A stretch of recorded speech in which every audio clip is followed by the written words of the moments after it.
Pozdravljeni. V Žitu so povezali verigo proizvodnje ekoloških žit iz Slovenije, tako da imamo potrošniki na trgovskih policah vse leto možnost kupiti raznovrstna ekološka žita slovenske pridelave. V studiu pozdravljam gospod Tanjo Jelača. Lepo pozdravljeni. Pozdravljeni. Pa mi povejte, kako je skupaj s slovenskimi kmeti, ko organizirate pridelavo in nadaljnjo proizvodnjo ekoloških žitaric v Žitu? Oziroma, s koliko kmeti po Sloveniji dejansko sodelujete? Ja, lahko rečemo, da smo v Žitu pionirji na področju ponudbe ekoloških živil slovenskemu potrošniku. Letos tako obeležujemo že 30 let uspešnega sodelovanja z ekološkimi pridelovalci. Vsako leto se z poslovnimi partnerji dogovorimo, kaj bo posamezna zadruga ali kmet sejala za nas, in na ta način dolgoročno uspešno sodelujemo z več kot 20 različnimi kmeti in zadrugami. Katera žita slovenske ekološke proizvodnje pa lahko potrošniki najdemo na trgovskih policah? V Žitu ponujamo pod našo blagovno znamko širok izbor izdelkov iz žit, in sicer so to izdelki iz bio ekološke pšenice, ajde, rži, ovsa, ječmena. To so izdelki, kot so kaše, kosmiči in moke. Ekološka pridelava hrane, tudi žit, se razlikuje od klasične konvencionalne pridelave. Kaj morajo kmetje upoštevati pri ekološki pridelavi žit in kaj vi kot predelovalni obrat? Ja, ekološka predelava vsekakor mora potekati po strogo določenih pravilih in pod stalnim nadzorom pristojnih certifikacijskih organov in pristojnega inšpektorata, da se zagotavlja sveža, kakovostna in naravna živila in krma, ki spoštujejo načela narave.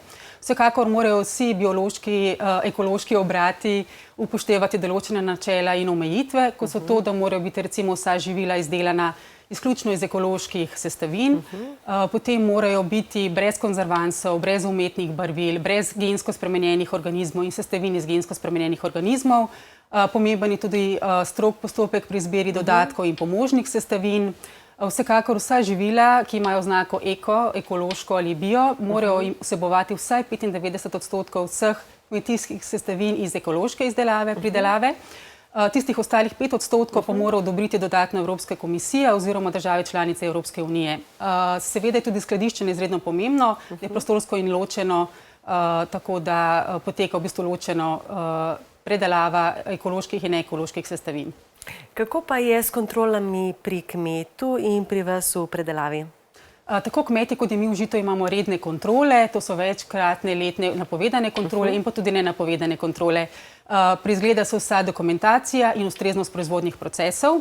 Tudi mi v Žitu redno izvajamo sami kontrole, in sicer zlasti pregledujemo surovine na zdravstveno ustreznost, pregleduje se na primer vsebnost pesticidov, težkih kovin, mikotoksinov in tako naprej. Vsekakor pa lahko tudi sam potrošnik izvede kontrolo na naših ekoloških embalažah, ker imamo jasno pokazano s fotografijo, kdo je pridelovalec in pa datum pridelave. Gospa Jelača, lahko rečemo, da so slovenska ekološka žita povsem enake kakovosti, ne glede na to, ali jih kupimo pri kmetu samem, ali pa po njih posežemo na trgovskih policah tam, kjer so pač slovenski proizvajalci.